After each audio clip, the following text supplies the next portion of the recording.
Does that work for you? Great. Okay. So, hi everyone. Thanks for having me. As Kat already introduced me, I'm Henrike Butijn. I'm a climate campaigner at Banktrack. I will just give a brief introduction to Banktrack for the people that don't know us yet. We are an organization based in the Netherlands, but we work globally with partners all around the world.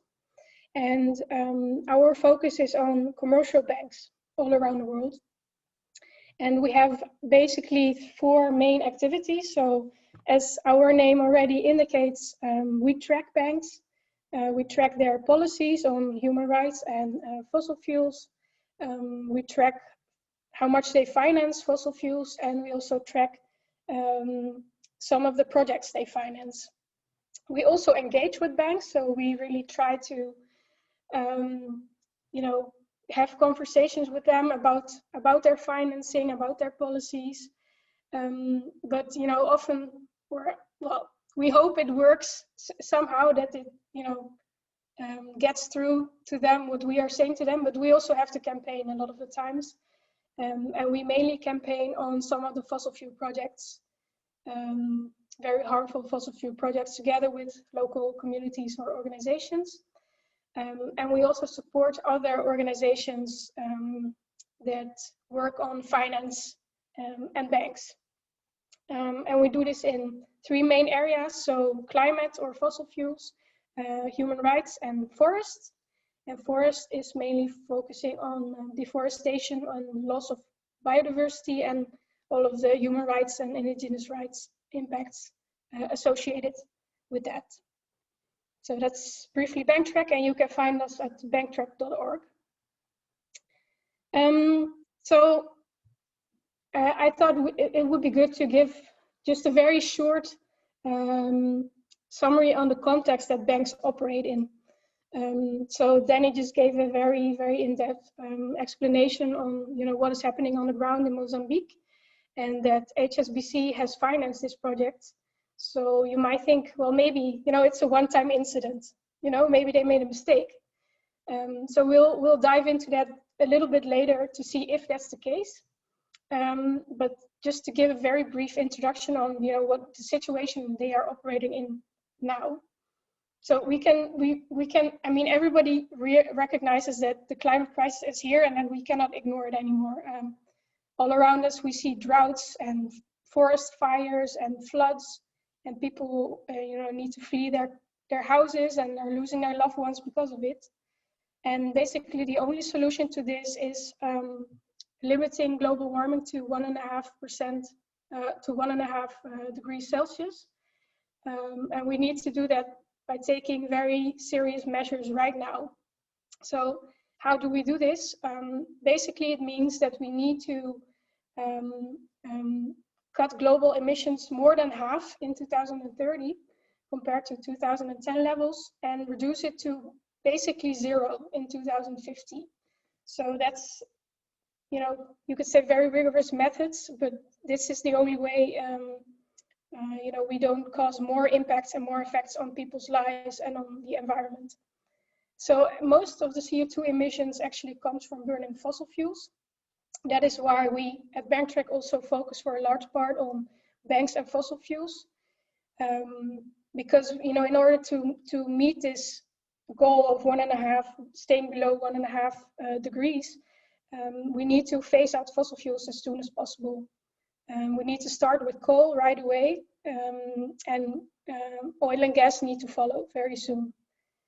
And talking about fossil fuels, sometimes people just see it as a matter of climate or environment, but basically it really also comes down very much to a matter of justice and protection of human rights, because a lot of these fossil fuel projects actually very much violate the rights of indigenous peoples or local communities.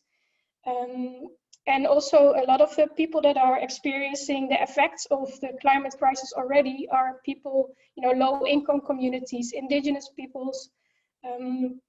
So a lot of human rights violations are already taking place because of the climate crisis. So this is basically the context that banks operate in. So what is the role of banks in this context? We can say that all of the fossil fuel companies, they need finance, external finance, to set up projects. It's almost not possible for big fossil fuel projects to start operating without external finance.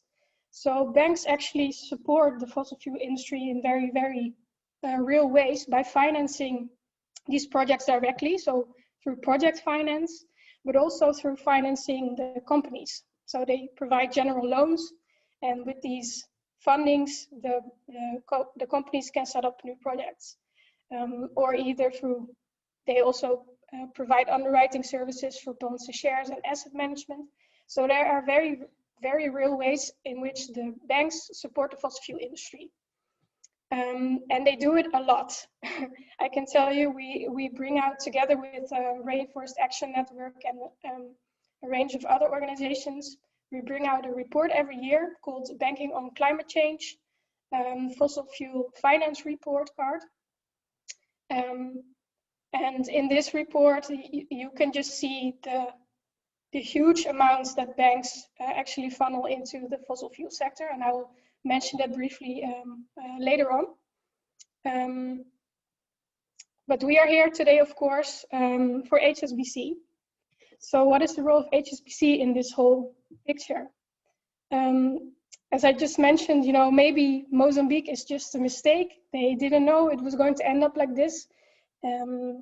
And if you look at some of the ads HSBC has, and also some of the announcements that they make, you might actually come to see it that way if you don't know a lot about what they are doing. For instance, in October, they announced a pledge to reduce their financed emissions to zero, basically net zero, in 2050. So if you don't know a lot about this, you might think, wow, that's quite impressive, that's quite a commitment they are making. And another example, for instance, Euromoney, which is an English magazine focusing on business and finance, actually awarded HSBC the award for Best Bank for Sustainable Finance in 2019. So looking at these announcements and the ads that HSBC has themselves, you might think, wow, maybe it's not such a bad bank. Unfortunately, I mean, as you probably already know, it's more a rhetorical question, of course. This is not really the case. So we'll just dive into what HSBC actually does at the moment. So we'll start out with a poll. So if Kat can prepare my first poll, just to see how much HSBC is involved in financing the fossil fuel industry. And before Kat sets up the poll, I can already explain a little bit about what these numbers entail, because I think for a lot of people it's just hard to imagine how much it is. So for instance, $1 billion is almost equal to 3,300 houses at the cost of the mean price in the UK. So that's 3,300 houses. So 15 billion would be about 50,000 houses in the UK. So just to give you, a bit of context of how much that actually is. So the question basically is, how much do you think has HSBC financed the fossil fuel industry since the Paris Agreement? So since 2016, from 2016 to 2019. So do you think, I see Kat, yeah, there, the poll is there. We'll just give a few seconds to answer it. Let's see what people think.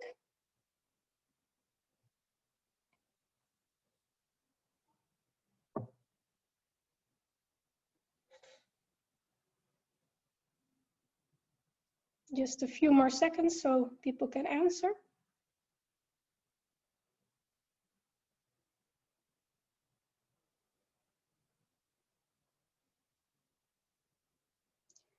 Yeah, I think we can continue maybe, because most of you have voted.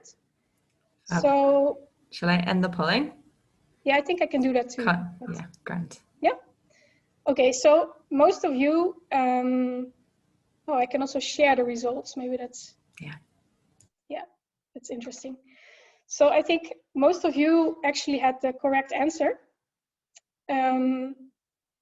which is actually the third answer. Let's see if it's, yeah. And it's actually even worse than 15 billion because in the period between 2016 and 2019, HSBC has financed the fossil fuel industry with almost $87 billion. And that is equal to, almost equal to the entire GDP of Sri Lanka, just to give you an image of how much that is. And they also, not only that, they also provided $33 billion to the expansion of the fossil fuel industry. So as I already mentioned, in the context of the climate crisis, in order to stay below 1.5 degrees, we basically have to phase out almost all of the fossil fuel sectors. So to expand the fossil fuel sector at this stage in the climate crisis is just, unimaginable, I would say.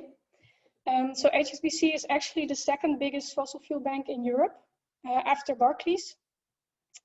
And they also had, between 2018 and 2019, they had the biggest, one of the biggest increases in fossil fuel finance of all of the biggest banks in the world. So yeah, far from a sustainable bank, you can say already, I think. So I think we will go to another poll just to see, you know, what else they are doing, what kind of interesting finance moves they have been doing the last couple of years. And this question is, it's about extreme or unconventional fossil fuel sectors. So just to give you a bit of more information on what this actually means, what we mean when we say unconventional extreme fossil fuel sectors, these are sectors that, for instance, have very unconventional ways of extracting fossil fuels. So very, for instance, carbon intensive or labor intensive processes, or that have a very, very high emissions of fossil fuels, or that violate indigenous or human rights, you know, quite often. So that's basically what we mean. And I've mentioned three extreme fossil fuel sectors here. The first is Arctic oil and gas, and this is, you know, the fossil fuel projects that are taking place in the Arctic region, which is a very, very fragile ecosystem, and also one of the regions, or it is the region in the world that heats up the fastest of all of the places in the world. It is also a place home to a lot of indigenous peoples. So a lot of the projects that take place here actually violate a lot of the indigenous rights. Coal mining, and maybe you're a bit more familiar with this one. Coal is a very, very carbon intensive fossil fuel, and coal power coming from coal is actually has the highest emissions of all of the fossil fuels. So that's why I also mentioned, you know, basically all of the scientists agree that this is the sector that has to go first. And lastly, we have tar sands, which is a very, very dirty oil extraction, mainly focused or mainly placed in Canada. And a lot of the pipelines and the extraction places of tar sands go through indigenous lands. So it's also a very, very bad sector for indigenous peoples. So the poll is, I don't know if it's still there. Sorry. The poll is, which sector do you think receives finance from HSBC between 2016 and 2019? I have just shared the results. Oh, great. Okay. Yeah. So we'll just move on then. Actually, this was a trick question. Sorry for that. Because it's actually all three, which is quite sad. HSBC has actually financed all of the unconventional fossil fuel sectors, at least that we call unconventional fossil fuel sectors, in the period since the Paris Agreement.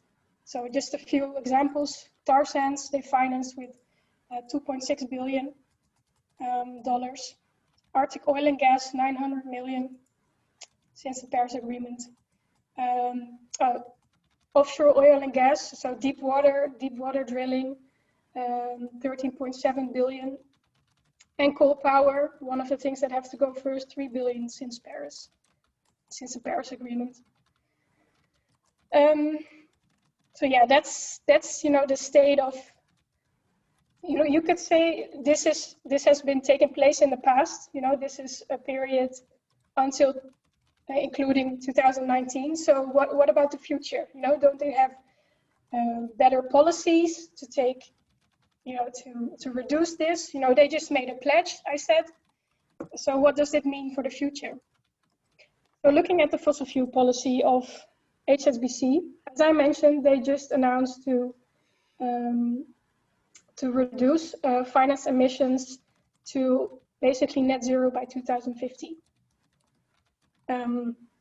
If you don't look into it a bit more, you might think this is very impressive, and it could be.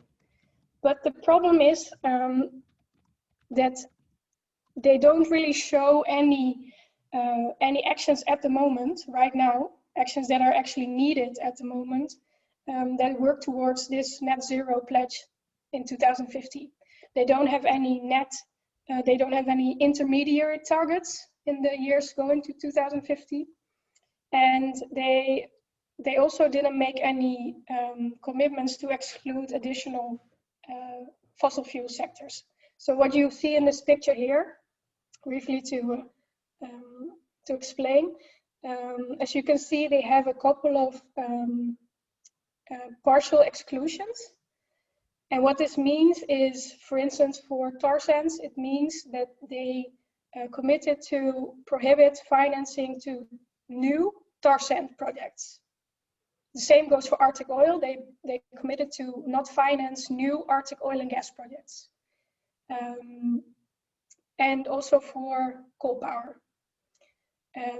But the thing you should remember here is a couple of things. First, they mentioned they will only prohibit financing new projects. So this means they can still provide finance to existing projects, which is also quite a lot. And as I already mentioned in my introduction, the fossil fuel projects already in production right now will already take us beyond 1.5 degrees. So that's one thing to remember. The other thing is they usually only exclude finance for projects and not for companies. So if they mention a new exclusion for projects, it's great, but they should also follow up with exclusions for companies. Because as I already mentioned in the introduction, companies don't only finance their project through direct project finance. They also finance it from the corporate loans they get from banks. So they can still take place if you don't exclude finance for companies. So there's a lot. It's quite complex, I would say, but just remember, if you see a pledge from HSBC, see if they actually include intermediary targets, if they exclude companies, because if they don't, a lot of the projects will be able to take place still. So what about the human rights policy? We do a benchmark every now and then for banks to see how they score on the policy, so not the practice, only the policies. And even in the policies, HSBC is only ranked as a follower in our benchmark. Why is this the case? It's the case because its human rights policy does actually not extend to all its financial services. So, for instance, there's no evidence that it applies to investments or asset management, which is quite a big branch. It also doesn't include any processes of meaningful consultation with potentially affected people.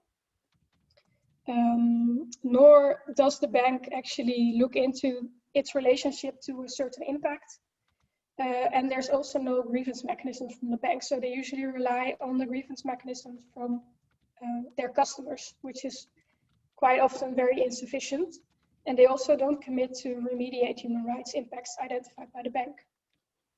So as for the future, we cannot really take HSBC word for it if they are actually going to work towards net zero emissions in 2015. So the only way, is to keep the pressure up, to keep pressure on the banks. And luckily, a lot of the communities actually do this. A lot of the communities really fight back. And unfortunately, as you probably already guessed from the previous slides I presented, Mozambique is not the only case. It's far from the only case that HSBC has financed, unfortunately. So some of the other examples is Port, which is a coal terminal in the south of Bangladesh.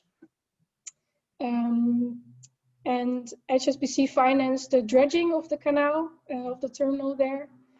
And it's a project, that caused the people to have to move. They